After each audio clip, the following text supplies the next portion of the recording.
All right. Okay. Here we are. We're analyzing a viewer submitted game.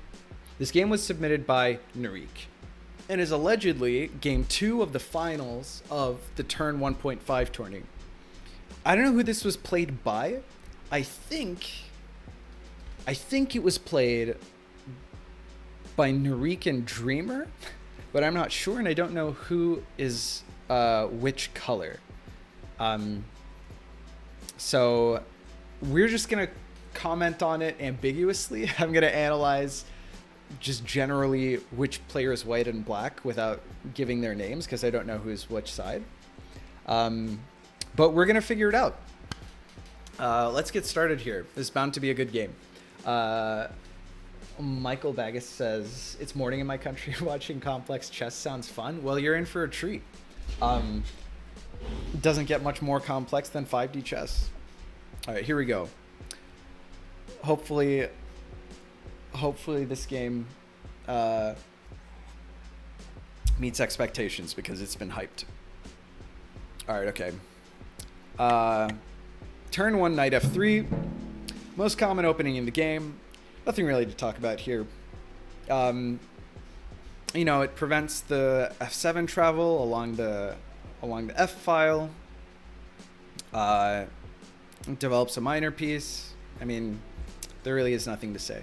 However, okay, immediately we have a novelty. Black responds with knight h6, which makes me think that black is probably Narik.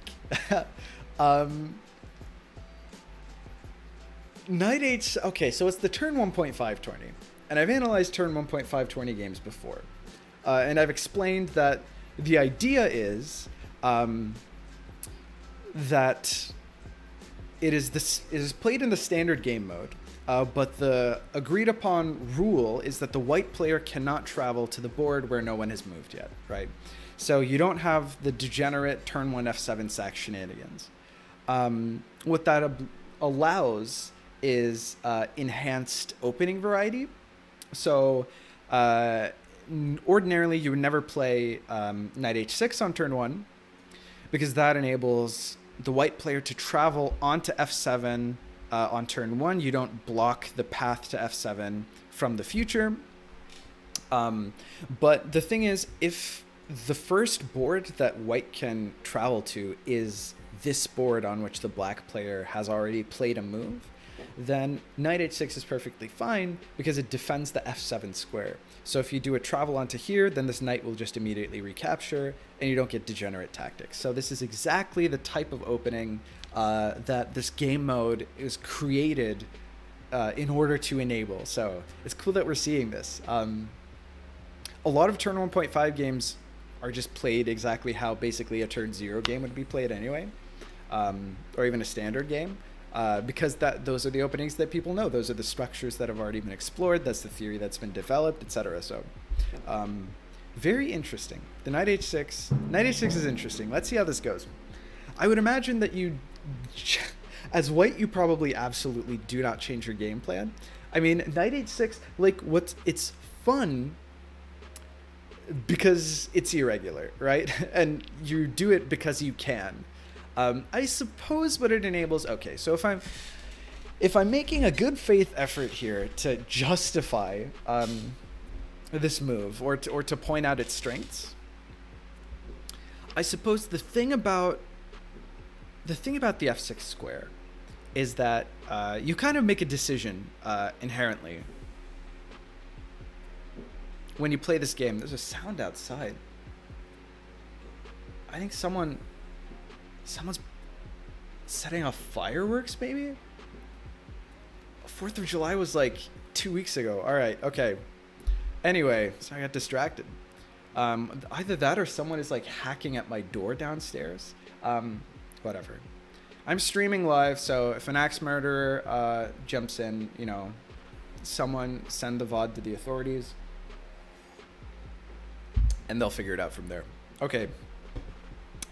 So you make a decision in general, whether on f3 or f6 you're going to place a knight or a queen. The queen is good because it threatens f7 or f2 sacks of your own. I mean, it's like a more aggressive post for the queen that enables it to, you know, hop in and cause trouble. The drawbacks are that it becomes difficult to develop your knight. And also, obviously, from f6, the queen does a great job of defending f7, like, for example, from a sack along this diagonal. But it really stymies the development of this knight. You've got to go, like, knight g7 and then hop out from there, which then blocks in the bishop, etc., etc. So it's a bit of a clunky opener. And also, if you know, like in regular chess, if you forward develop your queen, then it's easy for it to get kicked around. You lose tempi. You know, then you have to move your queen out of the way defensively, and if you do that, then you enable your opponent to sack onto the f7 square. So this opening, I suppose that the motivation must be to sort of allow the best of both worlds in some sense. Because now you defend f6, you develop your knight, and you also, I'm sure that, or you defend f7, and I'm sure that the goal of black here is to push this e-pawn and then develop the queen to f6, hop this knight in here, and then cause trouble on the king side. So it's creative. I don't know if it'll work out. I think that probably you don't respond to this any differently than you normally would, which is to play, you know, d4, c3, that sort of pseudo-London structure. So let's see what happens. I would probably play d4 here. And indeed, turn 2 d4 is exactly what we get. Center control prevents the opponent from sacking onto f2. Defending this diagonal is really important. And it, of course, you open up the triagonal for like a time travel mate onto this king. And so next turn, you will, of course, play c3. This is like the most common opening in 5D chess, if you're not aware. And if you're watching my tournament analysis videos, then probably to some extent you're aware. So we won't remark on this too much. Okay, e6 happens. Anticipated. Next move, you know, you're looking at the queen to get into f6. You're opening the eyes of this bishop. I mean, this is very normal stuff. Okay, c3 is indeed what comes out next from white. Ooh. Okay. Next move is g6, which I would not have anticipated. G6 is really interesting. I suppose, okay, so e6 is important to prevent, in general, I guess this queen can cause a lot of trouble if it moves out to this diagonal here. I would say that, yes, it opens the eyes of this bishop, but I mean, like, you know, as soon as you see d4, that c3 is coming, right? And so all of these dark squares are going to be completely inaccessible to this bishop. So if your idea was to frappuccino, then you could have done it a turn earlier anyway. So I guess e6 just closes up the diagonal here to f7 so that you can go bishop g7, which again, fianchettoing your kingside bishop against like a London type structure isn't fantastic. But it does enable you, I guess, if you're going for like a King's Indian type setup. Like, you have to fianchetto the bishop before you can castle. Castling is not very good. Anyone who's played 5D chess for long knows. Maybe you're afraid of this bishop grabbing this knight and disrupting your pawn structure, which is reasonable. I guess I didn't think about that at first because you never see the knight out here. Like in 2D chess, if you see this happen, you attack this knight with the bishop. That's like quite common, right? Could have done it last turn, actually, but evidently decided not to. Like, if the c-pawn was pushed, then that would have absolutely forced c3. I mean, it would have been annoying. You really do want to clear up this. You want to block this triagonal before you do much of anything else. So I guess you didn't have to play g6 until now to allow a recapture with the bishop here. So that's probably the point of g6, is just to defend the knight with the bishop. Makes a little bit of sense. Okay, we get bishop g5. which makes a lot of sense. Whenever your opponent enables this by either not putting a knight on f6, or I guess really that's the only thing, because you wouldn't play the bishop out this early anyway. This is really good. I mean, it's really annoying for the black player. They can probably just block. Losing this bishop isn't fantastic. Like in this position, they can't block here with the bishop anyway. The queen can't go anywhere. Pushing this pawn is kind of disastrous. Like f6 is just as bad to play in 5D chess as it is in 2D chess. You know, because you weaken the pawn structure around your king, and that's just bad, right? I mean, you can always castle queenside, but again, castling has a lot of drawbacks. Like fortresses post castle are a lot easier to scrutinize in 5D chess than they are in 2D chess. And if you're not careful before you castle, then you can get got by the anti-castle travel, which is deadly. Alrighty, the white player is really shrewdly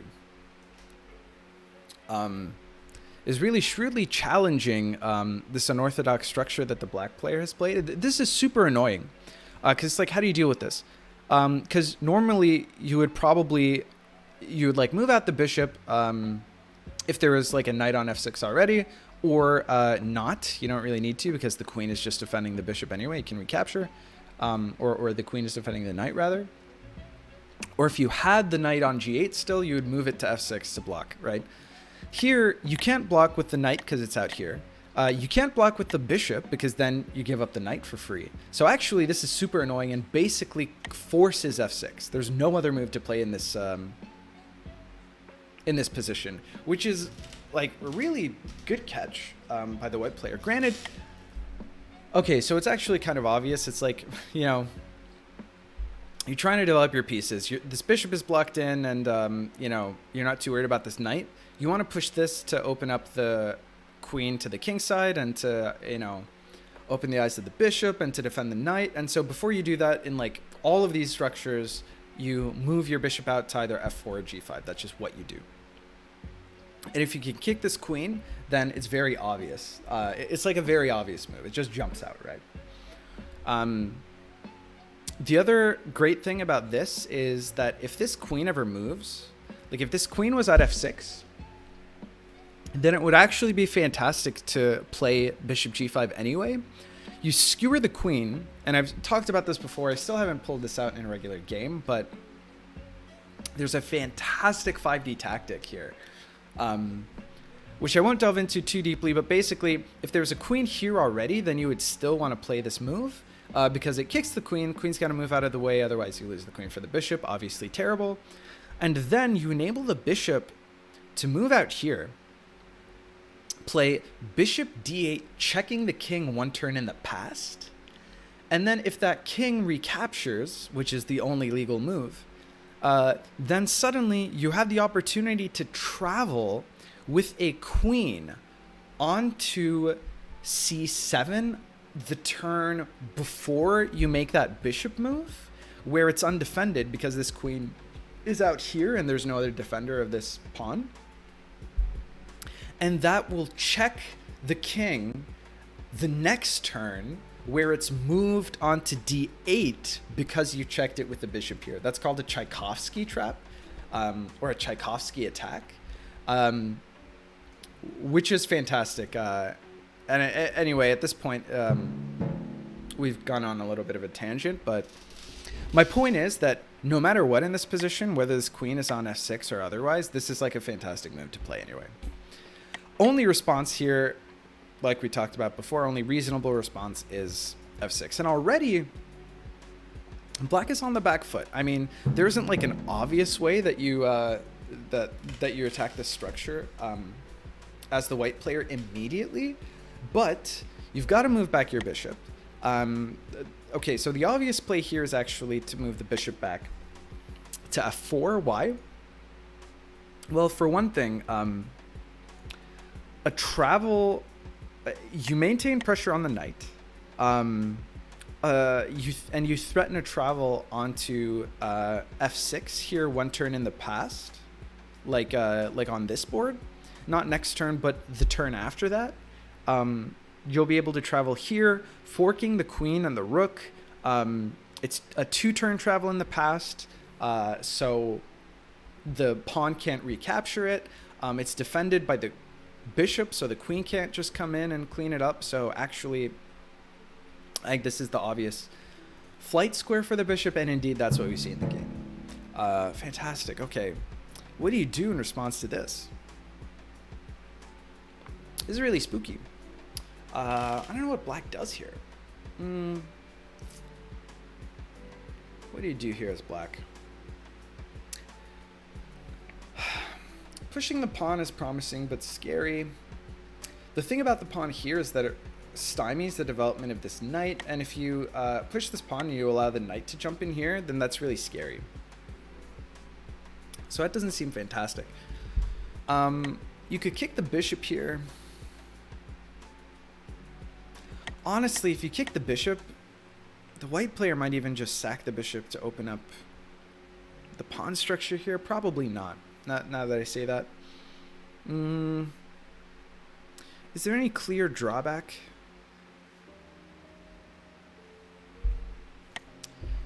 You push the pawn here. I mean, it really opens up. Black's position. It's kind of scary, and you can see that after you maybe pull the bishop back to g3 where it defends f2. You push e3 and then you get this knight out of the way, then you're giving the white player like a clean triagonal back to your king, so that's really scary. So it's really not clear. I think I would probably fianchetto this bishop immediately. Right? Fianchettoing the bishop is probably the move, just to get an extra defender onto this obviously super weak f6 square. Let's see what happens in the game. No, in the game, black completely ignores and just plays b6. It says, fuck your travel, no big deal. I'm going to Frappuccino. Not too worried about it. Which is fair enough. All right. I mean, in any of these positions where you play out the e-pawn rather than this d4 structure, it is absolutely crucial that you Frappuccino your queenside bishop.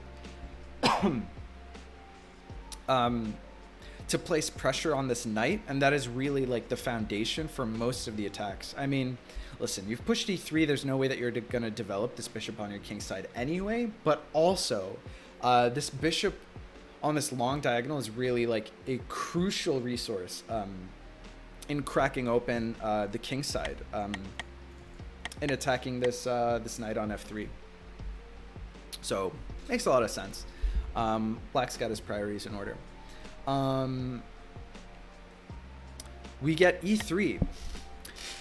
E3 makes a lot of sense. I mean, e3 is a move that you always like. This is the main pattern of development for in these London type structures for any 5D chess player. Right. If you play the knight out, you play your d pawn out, you cover this triagonal, and then you get your bishop out, so that you can push your e-pawn to give your queen access to the king side to make things happen, and to open up the eyes of your bishop. This is just how it goes. This is textbook. This is textbook play. This is how development proceeds. Very, very normal. Okay, we get the Frappuccino immediately. Expected. Just like I mean, why are you playing b6 if it's not to play bishop b7 next turn, right? Let's get real. All right. Here now, white probably wants to develop their bishop. The question is where to. There are 2 defenders on the knight, so we don't have to be too worried about it, I think. I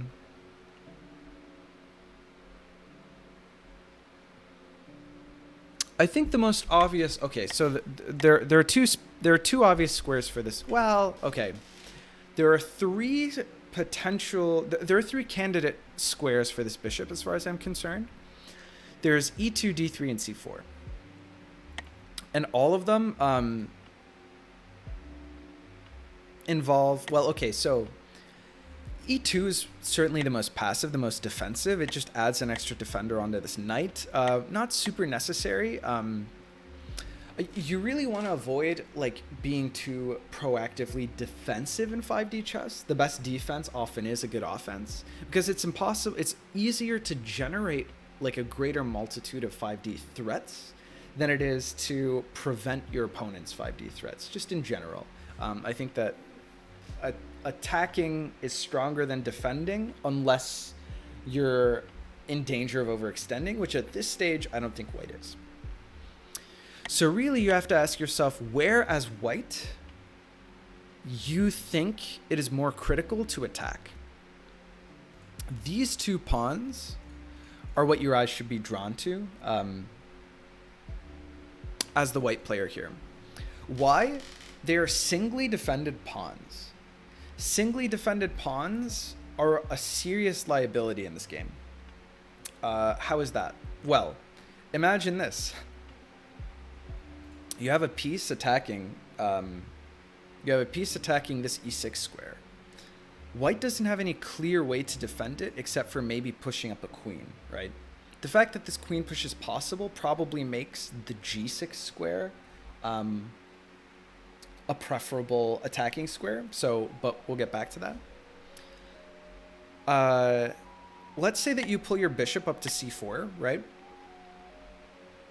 Pretty soon, you play b3, and suddenly you've got an insane battery onto the square that black has a lot of trouble defending against.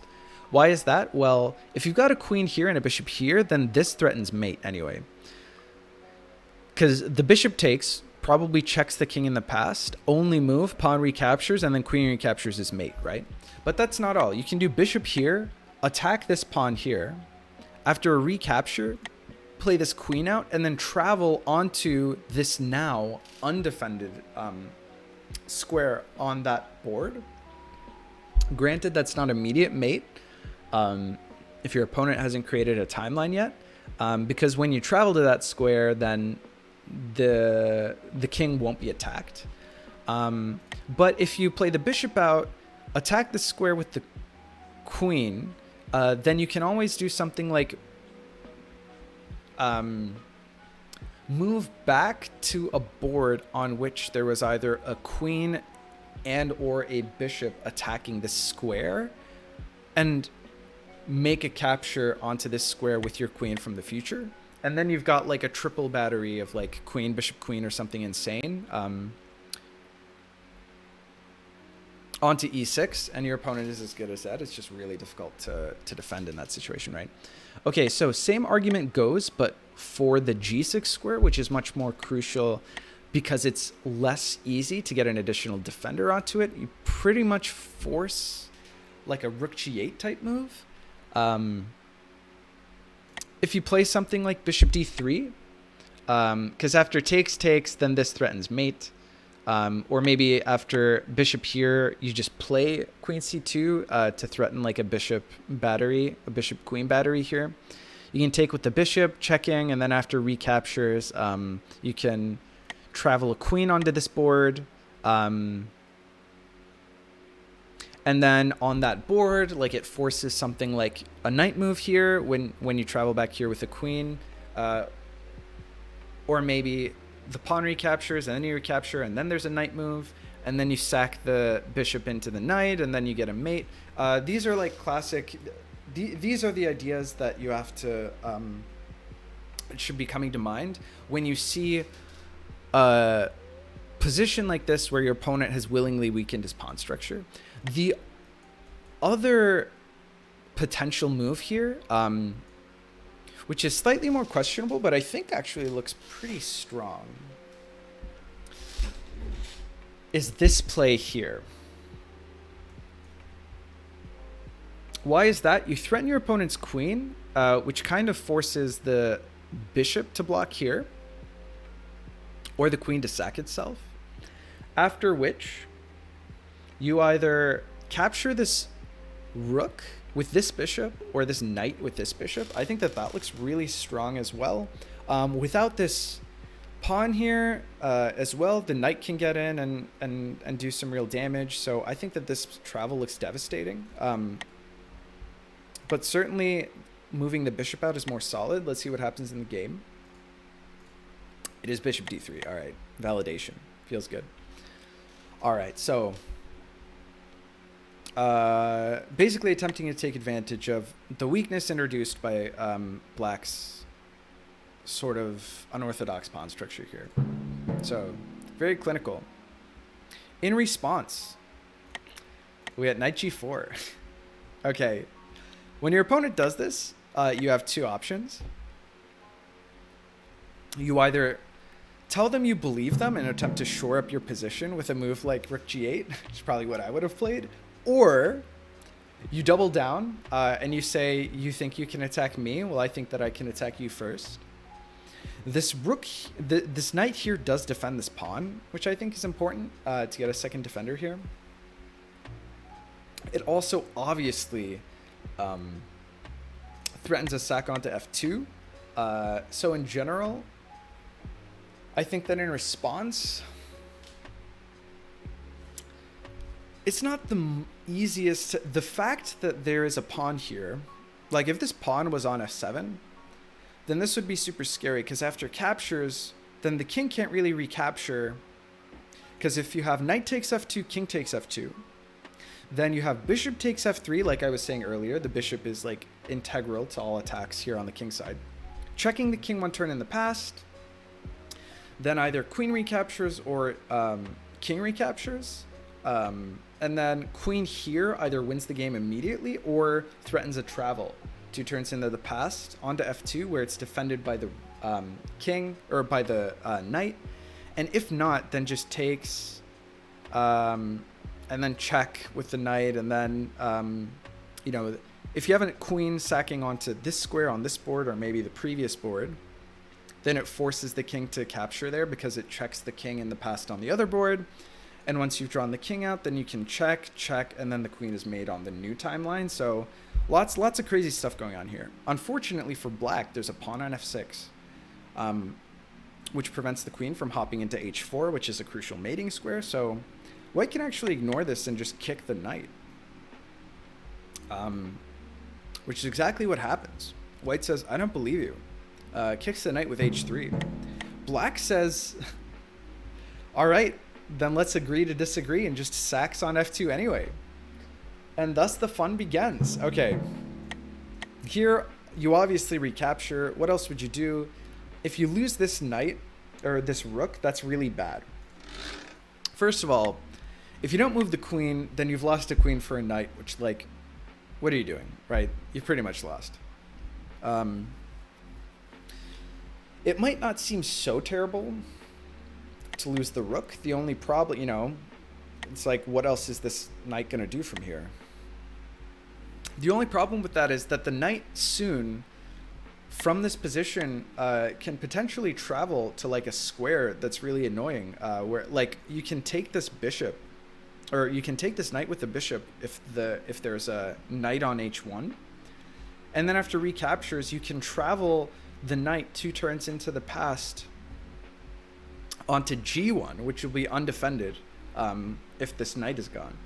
And a rook on and a knight on g1 here will check the king in the past on e1 on the other timeline, and that's GG. So it might seem like, okay, well, I'm not gonna, you know, I'm just gonna ignore this knight capture so that I can do my own attack on the king side.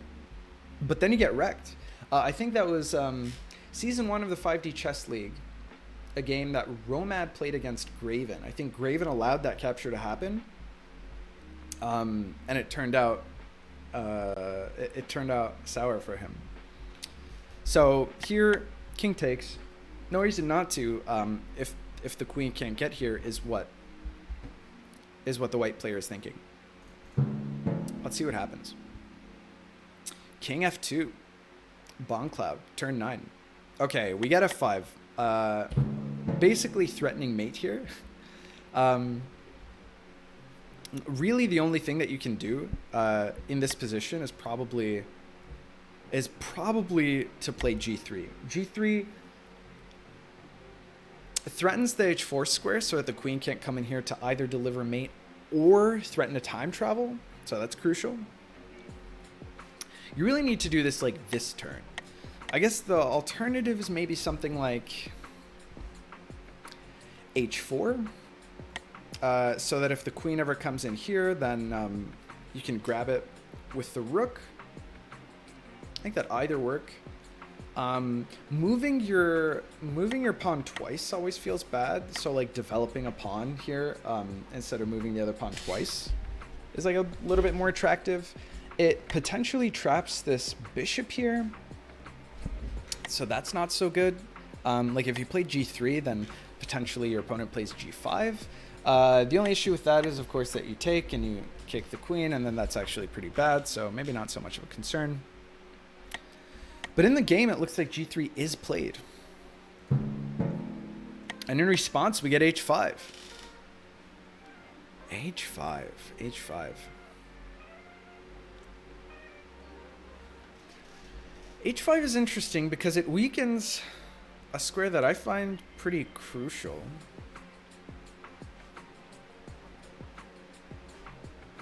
Actually, that seems nuts. Why does it seem nuts, Matt? Well, let me explain.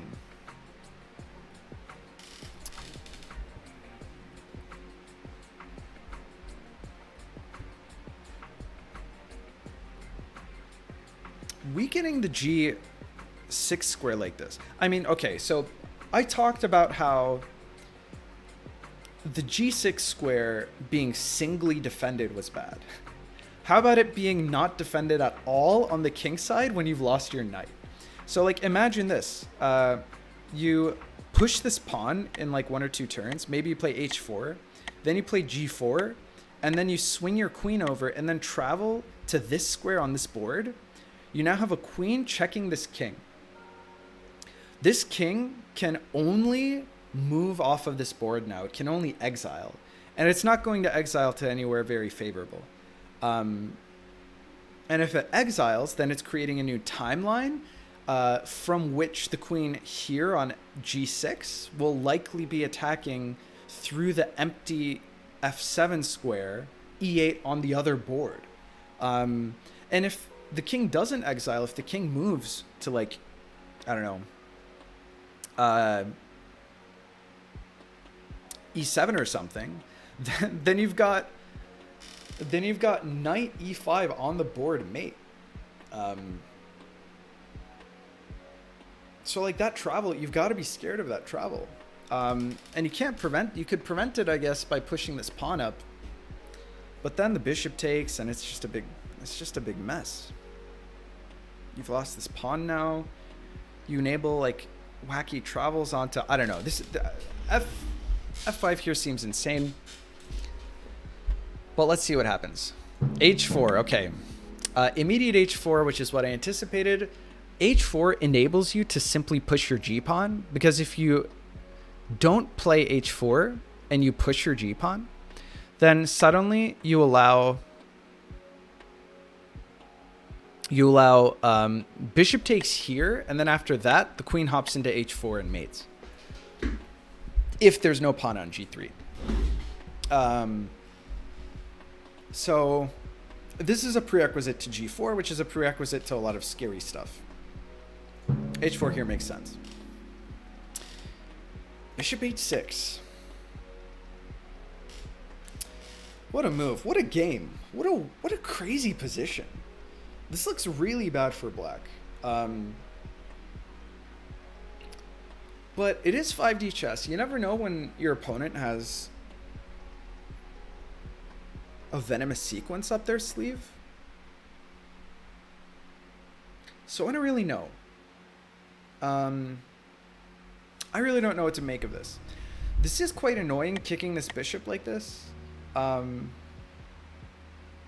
It's annoying because, like, what do you recapture with? I don't know if you have time to play g4 here and swing the queen over. Maybe you don't. Candidate moves here.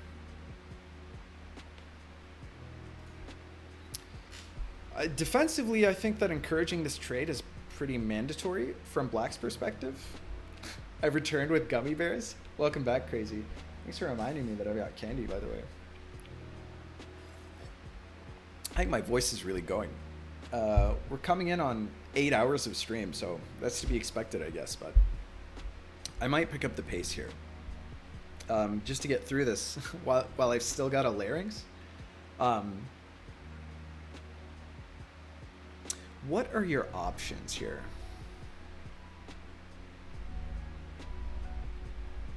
You know what?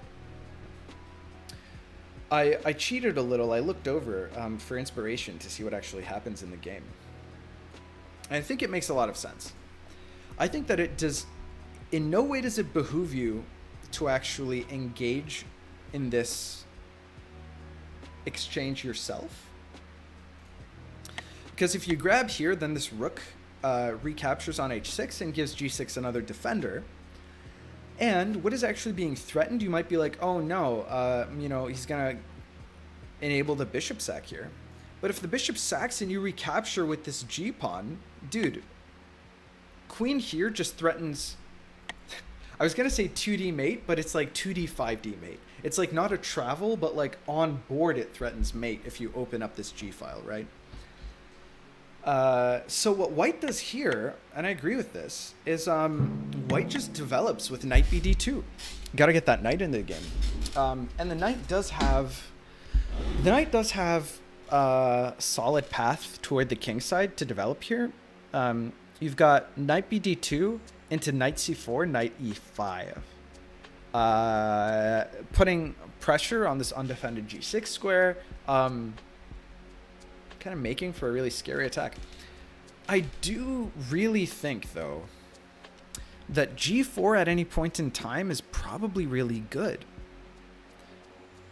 Because then queen g1 captures here. No? It's like many turns in the past. You know, like on this board. A queen here on this board seems insane to me. I don't know. But it doesn't look like the white player here in this game agrees. So we're just gonna have to put a cork in that idea. All right. In response, we get finalizing development of all of the minor pieces from black. Straightforward. Taking this is bad for the aforementioned reasons. So what do? You develop your pieces. Probably at this stage, black is thinking, all right, what I really want to do. I may have fucked up on the king side, and so I'm going for a queenside castle, which with this I guess Queen's Indian setup with the Frappuccino bishop and the knight out on c6, that's safe against 5D tactics, in the short term at least. So I can't blame them. I mean, suddenly these forward pawns become an asset rather than a liability, right? If you castle queenside, because it's like, okay, I'm going to break open. White's going to have a lot of trouble cycling their pieces over onto the queenside. So this kind of works out almost. It's like the black player drew white out over to the king side and then is going to flee to the queen side. I think we're probably going to see a queenside castle, but I don't know. Let's see how the game develops. Knight c6 happens.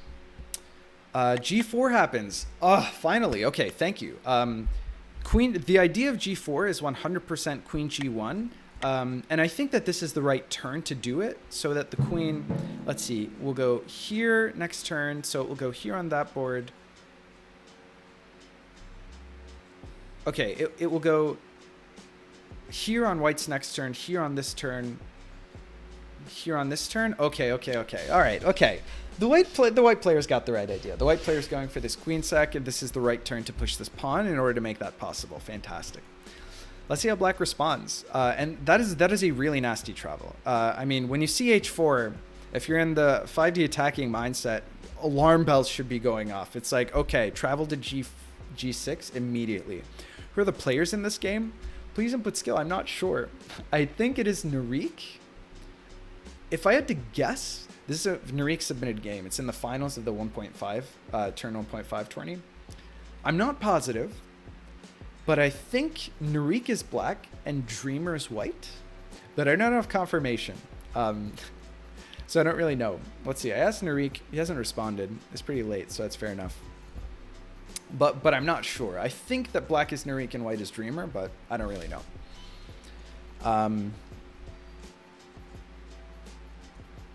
Alarm bells should be going out. This is perfect. This is exactly how you execute that. right? Now, what do black do? Black has the opportunity to prevent this travel by moving the knight somewhere, I guess out here, and then checking the white player on the right turn, so that this pawn blocks the travel, which is really annoying. Now, the issue with that is, in addition to threatening like the phase through this travel with the queen on g1, this also threatens messing up of the structure here. Because something like g takes h5 or g takes f5 forces, unless the black player wants to open up the E file, which is like suicide in 5D chess, forces the G file to open up, and then your queen can just threaten mate on G6 straight up, right? So this is a fantastic attack. Let's see. Okay, so the first thing that black does is trade bishops. Trading bishops, I think, is a good move. It really forces white's hand here. I mean, you can't like execute the travel immediately. This bishop is going to do some really annoying stuff if you don't take care of it. For example, bishop captures here. Well, probably that's not going to happen. That's not like such a big deal. I don't think I have to explain why e takes f4 is desirable here. And indeed, that is exactly what happens. It's the only piece that's defending f4. Now, h takes g4 happens, which makes a lot of sense.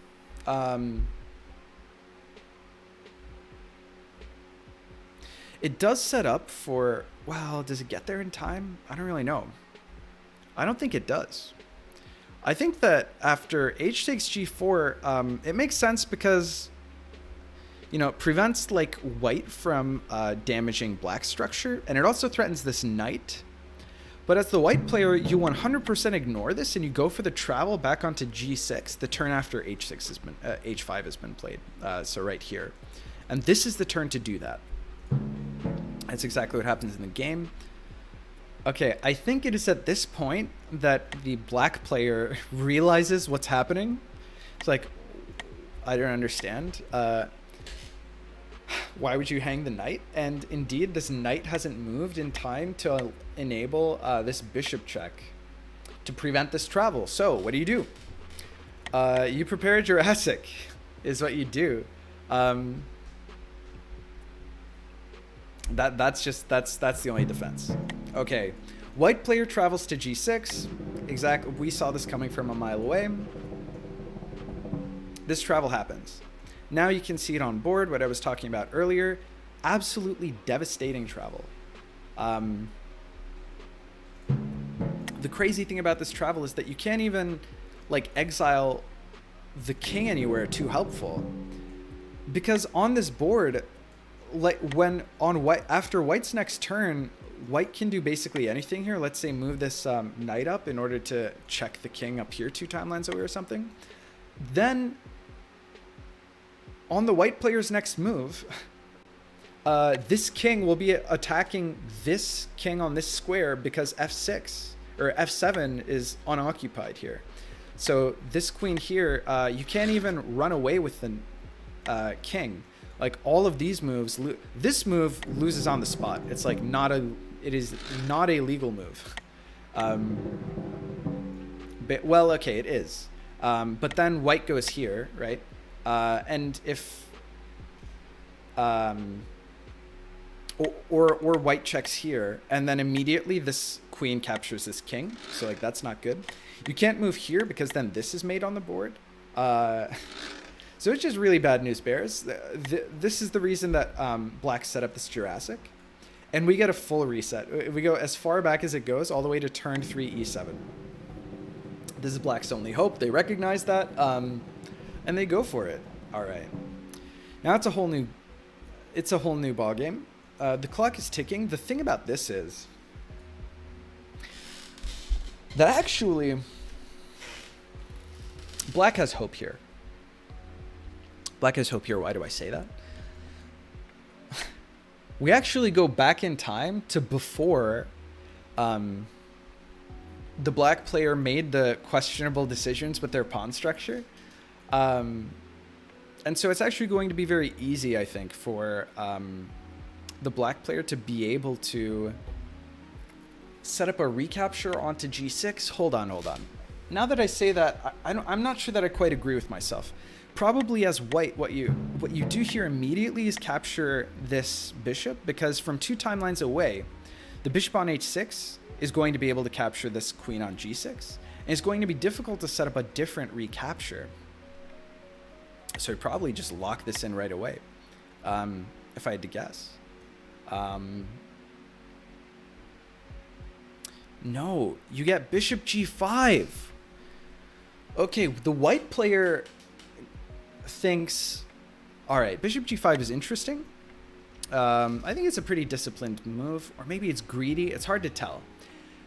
Like, arguably, okay, it's 5D chess. Your opponent has timeline priority. You've got 10 turns before you win the game, and they've got 2 queens. So, listen, that's scary. I get it, right? And so, arguably, sort of securing this knight isn't the most fantastic play in the world, because it's like these queens can run rampant. You know, if you like take here, then maybe you allow queen here, and after knight takes, queen takes, then you've allowed a travel that's really devastating. However, simultaneously,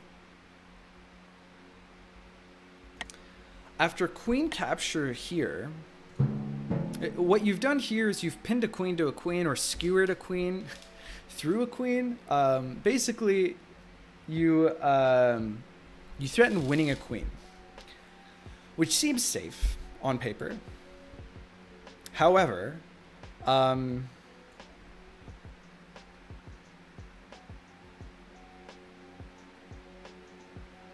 after queen captures, when you recapture with the knight, this queen captures, and all of a sudden, there's a knight and a queen here, and you don't have any minor pieces left. Yes, you're up a queen, but that's not going to matter until you get to the boards where you don't have any queens, which are in the future.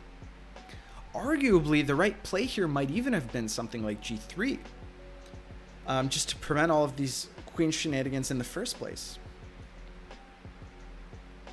Very instructive. This is actually super instructive if this turns out to be like a snowball situation for the black player. This is really fantastic. Okay, so we get, in response to bishop g5, the queen sack that I just suggested, then the recapture, because obviously what other option is there, right? And then you get a recapture here, and now we're in a situation where maybe the white player's like, all right, have I fucked up? I think that probably you've got to somehow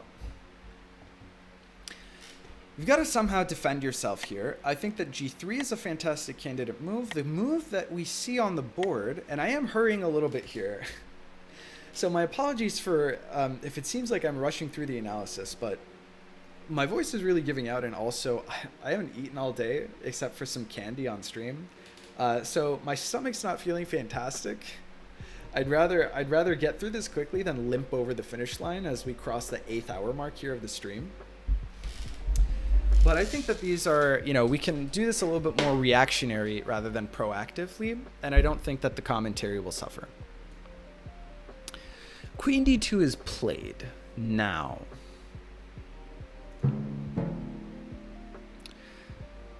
Queen d2 is a bit questionable. Queen d2 is a bit questionable.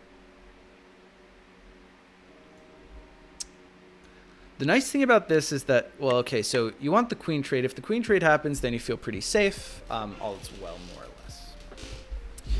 If the queen trade doesn't happen, then you've sort of skewered the queen and attack the piece that you want to capture so that this queen provides mate onto this king, which, by the way, the fact that the black player has made a timeline here means that manifestly this queen here is much more urgent than it was when the black player had to deal with it just on board. What do I mean by that? I mean, instead of this being like an issue where, oh no, my king is in check, I've got to deal with it with some travel from another board or whatever, this queen threatens immediate mate because it goes g6 here, f7 here, and then e8 if there's a queen on this board. If there's a king on e8 on this board, then it threatens that king immediately. So it's not, you can't delay your death even. You can't like run away with the king or anything like that. It's like immediate mate. You have to capture this queen. You can't just put a piece here between the king and the queen on this board. So it's a double-edged sword. But like I've said, let's zoom out again. There are like 1, 2, 3, 4, 5 turns. 5 turns is an eternity in 5D chess. Casual Elephant's back. Welcome back, Casual. So you have to be afraid here. We're just analyzing a viewer submitted game. This is game 2 of the finals of the turn 1.5 tournament. Here's the 5D stuff. Here it is. We're like just over halfway through into analyzing this tournament game. Good stuff. So the more disciplined move here might have been g3. I think that it's evident that what the black player wants here is to play h4 to stare down the undefended f2 square. Now, where is this queen going? This queen travels to f2 on this board. The saving grace, if you can call it that here, for white is that this king, or this knight, this is what happens when you're 8 hours into stream. You start forgetting what the pieces are called. If the black queen sacks into f2 here, I mean, king takes is mandatory because the queen from that timeline checks the king on this timeline. And then after a check here, ordinarily, if this queen had access to h4, you would have immediate mate. Here what's going to happen is the king is going to recapture, and then you will have queen takes f5, which isn't an immediate mating string, but you've got to admit, looks really, really bad. For white, I think allowing that travel was really terrible. I think that g3 last turn was so much better than d2 this turn. I really question queen d2 here, like a lot. I think that that's really bad. All right. Indeed, queen h4 happens. The paladin. You always do 8+ hour streams on Saturday? Hell yeah, Casual. Yeah, we start at 2 p.m. Eastern time on Saturdays, and then we go, sometimes it's 6 hours, sometimes it's 8 hours. I think on average it's 8 hours. Sometimes we hit the 9-hour mark. So yeah, Saturday is the 5D stream day. Here all day. If you're back this late, you must be NA, yeah? I think we have a few... I mean, GHXX is the only madman from Austria still here from EU, I think. It's like 5 a.m. over there or something. Okay. All right, let's get through this. I am running out of stream here.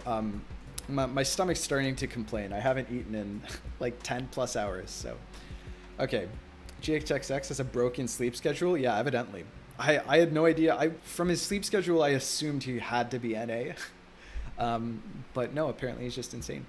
Okay, what do you do now? I mean, it's kind of a, you can't do much about the spilt milk at this point. You probably want to like threaten a travel of your own. Maybe. There's a fantastic travel to threaten. It really sucks for white, but at this point, you got to play g3 and basically force the travel. What is this sleep schedule you speak of? Yeah. Okay. What do you get? As white, you have to think, I don't know what I expected. You get the travel here. Queen h4 goes to f2, 2 turns into the past. Only legal move here. Only legal move. I suppose that you could queen travel. I guess that's a legal move, but no piece back here is going to be able to recapture up here anyway, so you may as well not, because the timeline that you make is going to be all the way down here. No shot. So only legal move here, because the queen here is checking these kings in the past on the other timeline, is king recaptures on f2. Now you got to be super scared as white. Hubris, man. I don't know, if there was time pressure, then I would understand, but you know, this is like, this is a way that I would lose a game. This is like a textbook Semet loss, where you gain a positional advantage and then you get a fantastic soft mate on your opponent, but then they travel back and the only job that you had was to not lose for just a few turns. But then you make a move that doesn't defend. Maybe there wasn't a better play. I don't know. I'm being a little flippant, but I certainly think that g3 one turn before would have been good.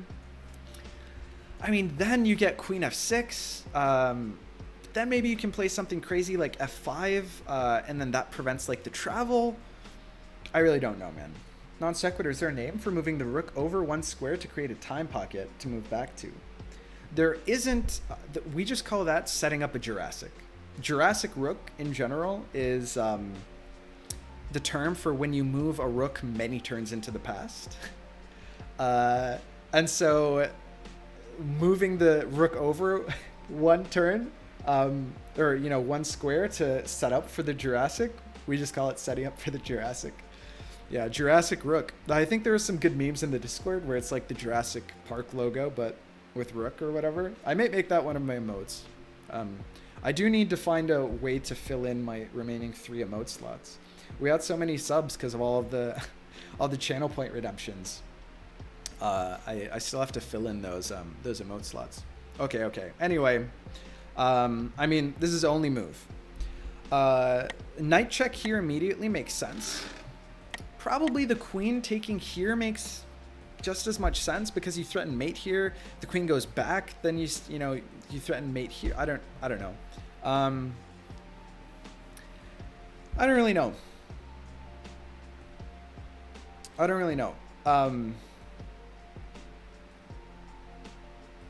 But hey, this is what happens. We get the immediate check. Arguably is more forcing, but you don't get the immediate mate next turn anyway. So I don't know. I just recapture here. No. I'll brush up on my 5D chess. Hopefully I can play some of y'all here. Played a lot of AI, but that only goes so far. Hey, Casual, if you haven't already checked out the Discord, I can never call it out. I can never shout it out enough. That is the official 5D chess Discord. Whether you want to learn how to play, whether you want to meet people who play, whether you want to play casual games, whether you want to play competitive games, join tournaments, etc. The Discord's the place to be. If you have questions, if you just want to meme around, that is the hub for all things 5D chess. I'd urge you to join. All right. If you haven't already. Okay, we get the check. Knight g4 check happens. You got to move this. You got to move the king. I don't think I have to explain why moving the king to the 3rd rank is a bad idea. Moving the king back to e1 is a bad idea because there's this open triagonal that you'd have to cover up. So g1 is the obvious move. Yeah, I'm on there. A lot of Discord servers, so I miss a lot that goes on in there. I got you. Yeah, my Discord, sometimes I show it on stream, but I have quite a bunch of Discords with like dozens of pings in each of them. It's hard to keep track. King g1, obvious play. Queen takes g5, obvious play. Now, white has to ask, how the fuck they're gonna survive? There's a mate in one being threatened here on h4. The mate along the f file is going to take a little bit longer for the sort of the time path to this king on f2 to propagate. So you don't have to worry about that as immediately. So g3 here is the obvious play. And indeed, that is what we get on minus 2L. Minus 1L.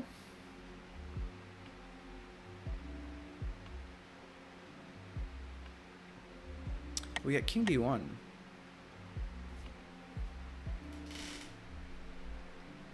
Ah, makes a lot of sense. Okay, the reason that we get king d1 here is to prevent any knight hopping into e3 shenanigans, which would check this king, which would be a real pain in the ass. So it makes sense. You might say, but Samet, this queen defends on e3. The problem is that there's a queen also defending that knight on e3. So unfortunately, this queen isn't enough. You just got to get this king the hell out of dodge, which sucks because you would really love to do something, to play something like a queen f4 that attacks this queen, attacks this knight, and then threatens maybe like a travel of your own. But king d1 here is pretty necessary because every check that the knight can perform, every turn that the black player can buy is really crucial because in just 1 or 2 turns, queen f5 here is going to be mate because it's going to attack the king on f2 back here. Another good reason for the king to go to g1, by the way, this is a top tip. A knight 3 squares away from a king can't check in 2D or in 5D. So that's a safe space for this king to be with respect to this knight. All right, now the king hunt begins. This looks pretty dire for white. There's a mating net that will unfold here in a sec. This is a really annoying move that gets played. We get knight f2. It isn't a check. If this knight was on f2 here, then it would check the king up here. Actually, it wouldn't be in time to do that either. So, but it's super annoying. I mean, what's good about this is that it threatens the queen. This square isn't threatened by any piece other than this bishop. It also threatens a check.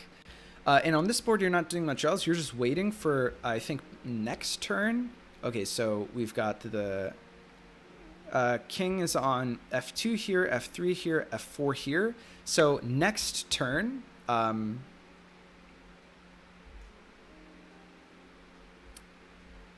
sorry, hold on. f2, f3, f4. Queen f5 here mates the king the next turn.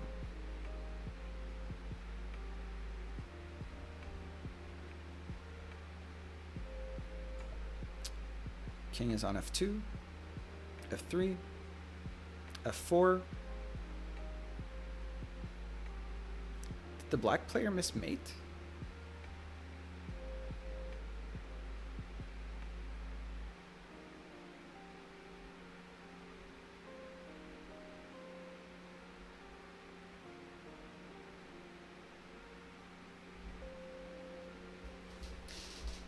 f5 is, I mean, I counted it out like 5 times. Queen f5 is mate here.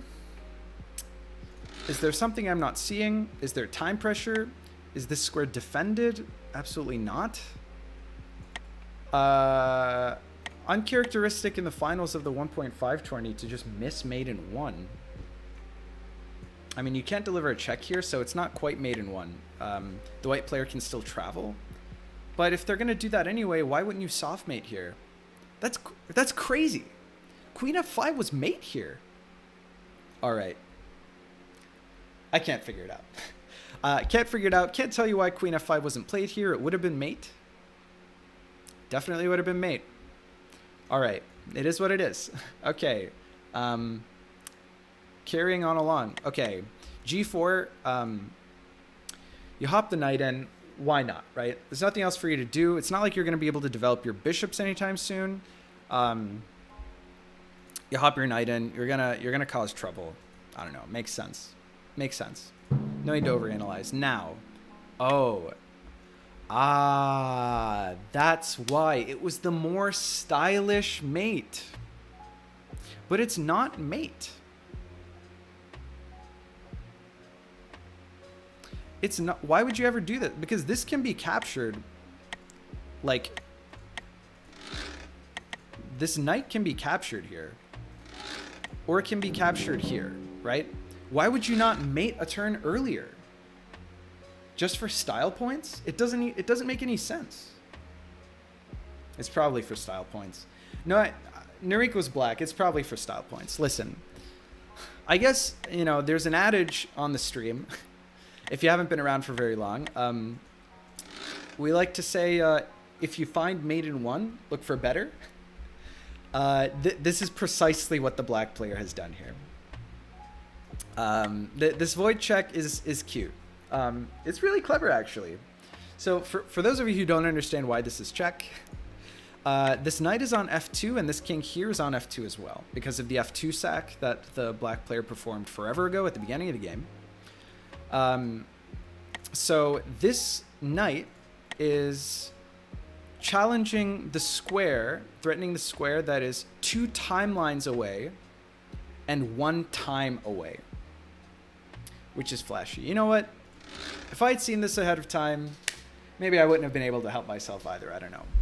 He did have check on the board. This was pretty unnecessary. I mean, listen, I think all roads kind of lead to mate here for the black player, so you're not too worried about it. Narik is someone who definitely prioritizes style over, you know, almost anything else. This knight here is actually really annoying because it's going to, like, on the next turn, knight takes f2 is going to check this knight in the future 1 timeline down and 2 times away. So this is like a brutal mating net with these knights. These knights are really a force to be reckoned with. What can you do here? You can either take this knight, in which case this happens and also this queen wins you the game up here, or you can travel. White chooses to go out on their own terms. Where do they go? They go to g5, capturing the queen here. And suddenly, maybe black is asking themselves if they've fucked up, but probably not. I mean, white does have another turn here before they win. Or before black wins. Maybe in 3 turns you can win here? Seems unlikely. It's a real stretch, but this travel happens. This travel happens. All right, let's see what we see. All right, after the queen travel, we get knight b8 goes to c6. You don't really want to push a pawn here. You're defending f7 already. Crucially, the only 2 places that this queen can actually check this king are d8 and e7. So this knight c6 might seem like why you're developing the knight on the other side of the board if your king is under attack. Well, actually, this is pretty good. This is pretty good because otherwise, like if this knight stayed here and the black player, I don't know, pushed a pawn or something weird, then eventually white still has timeline priority. So they could maybe travel to this board where this queen would be defended by this other queen, which is a bit scary. And the only thing that you need to do here is survive. So the knight on c6 actually is doing a lot of work. All right, so queen d1, d2. Get your queen into the game. Okay, what to say about that? Not very much. Okay. G6 makes a lot of sense here. That is the closest route to f7, which again is already defended. But you're making them move. Now if the white player wants to travel to f7, they've got to move this queen back here or this queen up here and then sack that way. So you're making them work for it and possibly preventing them from doing that altogether. Like maybe here from 1, 2, 3 timelines away. Yeah, you kind of make this actually really difficult of a travel to make happen for the white player, and it's unclear whether that would actually be lethal anyway. So let's see what happens. Let's see what happens. G6. We at G6. Queen G5 goes to F6. Okay. Not positive what the idea is here. Going back 1 turn in the past to take a pawn. The pawn can recapture itself, as we know, so that's not fantastic. The knight's already defending f7, so I don't know. White, these are the moves. These are moves of desperation. No doubt about it. The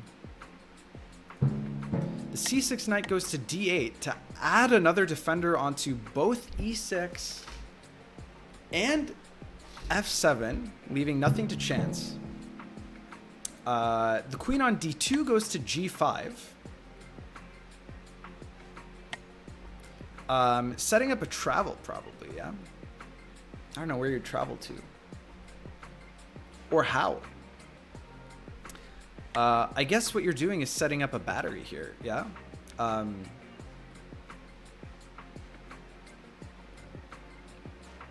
You're setting up a battery here. You're threatening mate in 1 is what you're threatening. And if this bishop goes out here, then you're actually threatening mate in 1. Okay, suddenly, I was so sure of myself. Okay, I actually think that, this is a mistake. I think that this is a big mistake. Why is that? Okay, so the knight doesn't actually defend d8 from occupying, when it's occupying d8, right? The knight was doing plenty at its post right here on c6. Now d8 has one fewer defender. The only defender of d8 is now the king.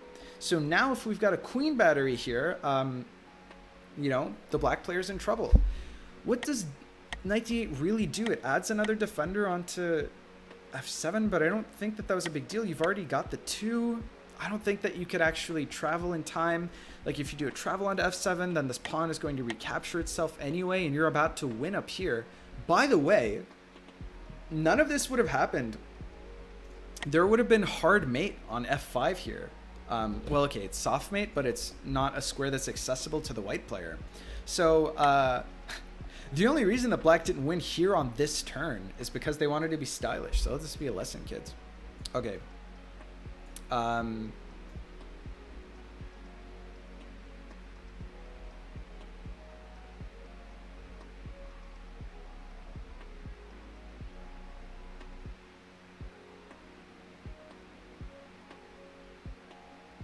Okay, I actually messed up here. When this travel happened, so this knight obviously had to be taken. The fact that this travel happened meant that the only thing that could be done was that this king recaptures on f2. That move wasn't actually played because it didn't have to be until after the timeline caught up to this turn. So it was a little bit out of order, but like functionally, it didn't actually make any difference. White didn't have any other option. This is just the way that it was going to be played, given that the queen traveled. So ordinarily, this king takes f2 wouldn't have happened until this turn. So just to clarify, if anyone is confused. All right. This knight captures on f2, which checks the king up here, which is bad news bears. For the white player, queen g5 here goes to c1 here, which attacks this king here, which is like the most, okay, Nuriq obviously attempting to style on his opponent here, right? Could have given like check here. Oh, maybe that actually wouldn't have worked. Okay, so the point is that this knight now threatens this king down here. The only piece that can capture this knight, it can't be captured on this board, so it has to be captured by either this king or this bishop. What queen c1 does here is it attacks the knight here on this board, or in the past, if you like, these kings. And what that does is prevents either of these pieces on this board from interfering, because this queen has to be taken so that it can't capture the kings in the past here. On this board then, rook a8 b8 is played. Why not? You literally don't have to do anything else. There's like nothing else that you can do. Okay. Now these checks have occurred. This knight is now actually checking this king down here, which I didn't even realize, which is fantastic. It's checking this king down here. Wow, this is what an insane, these knights, man. These are like the knights of the apocalypse. This is fantastic. This is fantastic work here. So the board on which Narik was getting mated, because it's black's turn here, like ordinarily this queen, if this was white's turn, would be able to capture this black king in the past, but on this board it's black's turn. So now this knight is simultaneously this knight is okay. This is actually like the craziest knight check. It might seem innocuous, but it's the craziest knight check like ever. Because the most uncommon knight travels are the completely temporal ones, right? So spatially, this knight is on f7, or sorry, on f2, and it is checking simultaneously this king on f2 by traveling 2 timelines away and 1 time away, and this king on f2 by traveling 2 turns away and 1 timeline away. So this is actually a thing of beauty. Credit where it's due. Credit where it's due. Ever the Showman, Narik gives us this fantastic mating structure. And indeed, white's only legal move is a travel on this board. So what the hell do we do? Knight's death march of choice is on to h8. 2 turns in the past. Relinquishing timeline priority. White no longer has any travels. So we get the queen on f6 turn 10. Goes back to turn 8 h8. This is the travel. The knight on h6 goes to f5. Why not? What other move do you have? Sure, I accept. Okay, so this happens. There isn't really much that you have to do. You're gonna win next turn because white can't mate you here, and you win like a turn from now. So what happens next turn? The queen on g5 here takes on f6, or goes to f6 here, but this is an inactive timeline because the white player doesn't have timeline priority. And then again, ever the Showman, black plays a bomb cloud to win the game. Fantastic. Fantastic. Very, very good game. This was a fantastic game. You know, when I opened up the Channel Point Award to submit a game for review, I thought, you know, people just like to see themselves talked about, so I was just going to get a bunch of random games where people are like, hey, you know, critique my play, and it's just a game that they were going to win, and then there wasn't very much that I was going to be able to say, you know, or I'd have to break down like a not very interesting game because it wouldn't be very like technically profound or introduce any new ideas, right? I have been so happy to have my expectations subverted. Consistently, every single game that has been submitted in recent history for analysis, they've been straight bangers. They don't miss. Fantastic taste from my audience. Not a single wasted game submission, I don't think, ever. And this has been no exception. We saw a very interesting opening idea that actually showcases the spirit of the turn 1.5 tournament in the form of knight h5. We saw a very critical a critical breakdown of that structure from the white player, who bought themselves like an incredibly strong position and like a game-winning soft mate. And then we saw the hubris of the white player in a very instructive way. The greed where they prioritized. Man, I could so see myself being the white player in this game. Although it's happened to me enough that when I saw it happening in this game, I actually thought, okay, this is like where it all goes wrong for white if they're not careful. Because the white player here chose to win a queen, but then lose the initiative on the board and then end up giving black the opportunity to come back with a game-winning with a game-winning travel onto f2, a game-winning counterattack. I think that it's super instructive. It really says a lot that you want to play probably like knight f3. Oh, instead of this bishop move, I would have played g3 immediately. It's going to be difficult for black to develop his queens anyway, and then you can play bishop g5 next turn. You know, if like queen f6 happens. This was just such a great game, so instructive. And of course, Narik ends it in style. Look at these are the wacky. It's even a 2D check on this board. Look at the arrows off this knight, man. And then the Bonk Cloud to win the game. Wow, this game had it all. All right, what a way to end stream.